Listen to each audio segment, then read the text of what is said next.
Jay-Z's also been linked or connected in doing business with him. Now, Jay-Z has also been tied to Diddy through rumors and longtime allegations and conspiracies. We've all seen them online, like the one that claims Jay-Z allegedly cheated on Beyoncé with Beyonce still. And then you have celebrities like a Jay-Z.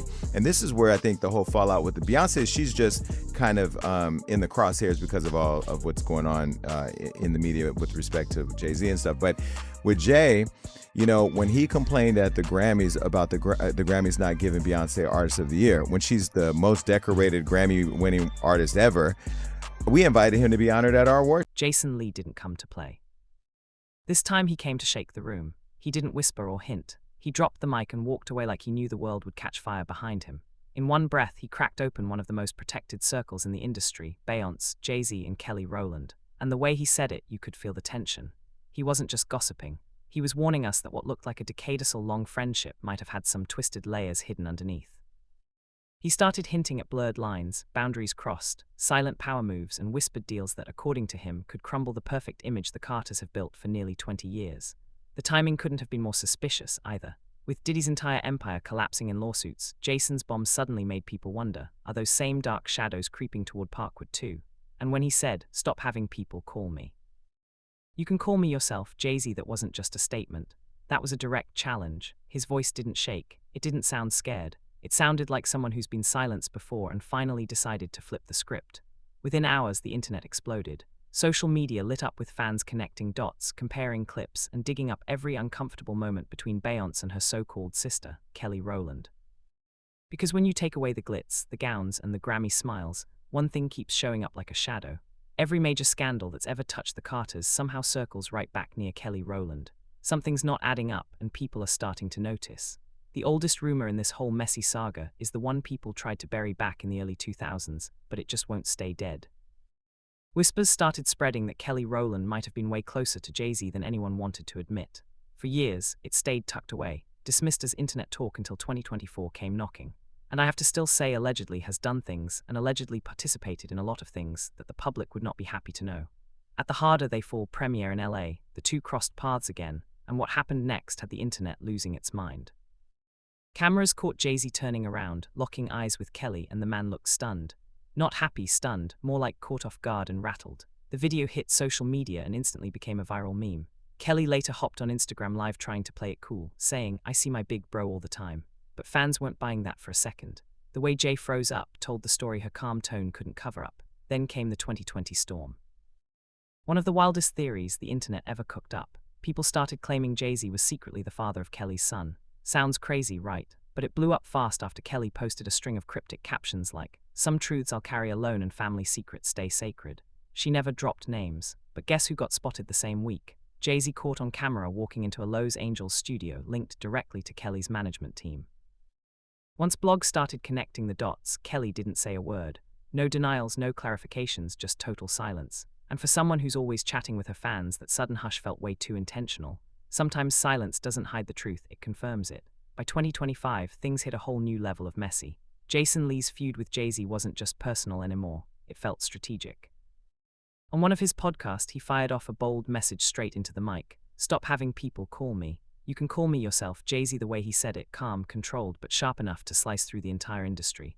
Jason claimed Jay's team had been reaching out trying to put out flames. But what flames exactly? He never spelled it out. Yet everyone listening could tell. It all pointed right back to Kelly Rowland. Jason hinted that something about Kelly's connection to the Carters was so explosive, it made the mogul himself step in. He made it sound like Kelly wasn't just collateral damage. She might have been the center of the storm. The kind of storm powerful people panic about when secrets start to leak. Meanwhile, the public version of Kelly, the smiling, graceful, loyal sister to Beyoncé, looked completely different. She's always been the one hyping the Carters, defending them when drama hit. In 2023, she even stood on the Grammys' red carpet and called Jay-Z one of the greatest men I know. It sounded sweet until you remember the timing. That comment came after Jason's first warning shots and right before Kelly started quietly disappearing from Beyoncé's world. Suddenly, the pattern was undeniable. The brunch invites gone. The Rock Nation events nowhere to be seen. No Ivy Park photo shoots, no private birthday shoutouts, nothing. It was like someone hit delete on her entire connection to Beyoncé's empire. Fans noticed immediately. How does someone go from the third sister of Destiny's Child to a ghost in her best friend's story overnight? And that's what makes it all even creepier. This is the same Kelly who cried during their 2013 Super Bowl reunion, saying, "We had a moment for the Super Bowl." Back then, people thought it was about unity, sisterhood that could never break.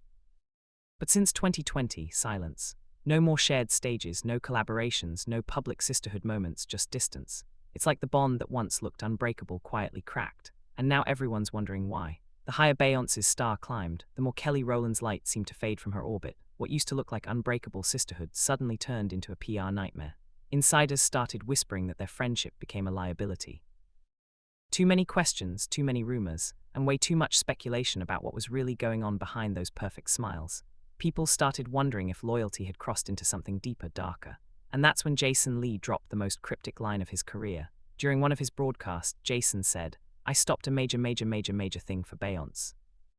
Didn't even get a thank you, 4 majors in one sentence. He wanted people to know it was serious. But what exactly did he stop? He didn't explain. And that silence made the internet spiral. Within hours, fans were connecting it to the 2015 Miami Freakoff lawsuit, the one that originally listed Beyoncé and Jay-Z as witnesses before their powerhouse legal team got their names completely removed.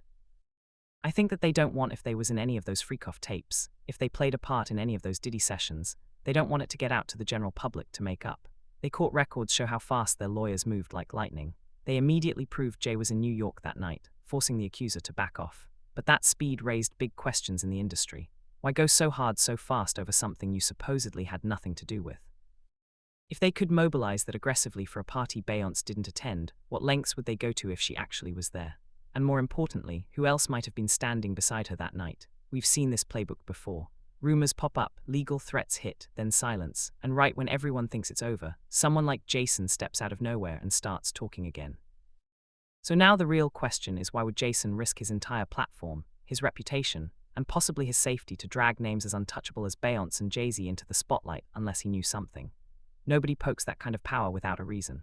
Sources close to Jason Lee's show claim he's sitting on a bombshell, a story that supposedly ties everything together. The awkward movie premiere moment, the secretive calls from Jay-Z's team, and those wild paternity whispers that just won't die down. If what these insiders are saying is true, this could be the missing link explaining why Kelly Rowland's public loyalty always seemed out of sync with her private distance. Every single move from Beyoncé's camp seems to tighten. That invisible tension between them. Behind the scenes, her team works around the clock polishing Beyoncé's image spotless. Every headline, every post, every public moment, while completely ignoring the elephant in the room, Kelly. The same Kelly that Tina Knowles once called a true gift from God is now being quietly erased like she never existed. You don't see her in photos, credits, or mentions anymore. It's like she's been digitally deleted from the Beyoncé universe. Nobody's talking on record, but insiders whisper that what's happening isn't friendship fallout. It's containment, pure reputation management at its finest. Meanwhile, Jason Lee keeps repeating one thing over and over. He's not afraid to talk. He's hinted that something he once helped cover up could destroy multiple households if it ever surfaced. He said it so calmly it almost sounds like a warning. Think about it. Kelly Rowland used to be Beyoncé's ride or die, her backup on stage, her defender in interviews, her sister for life. But now she's being TR.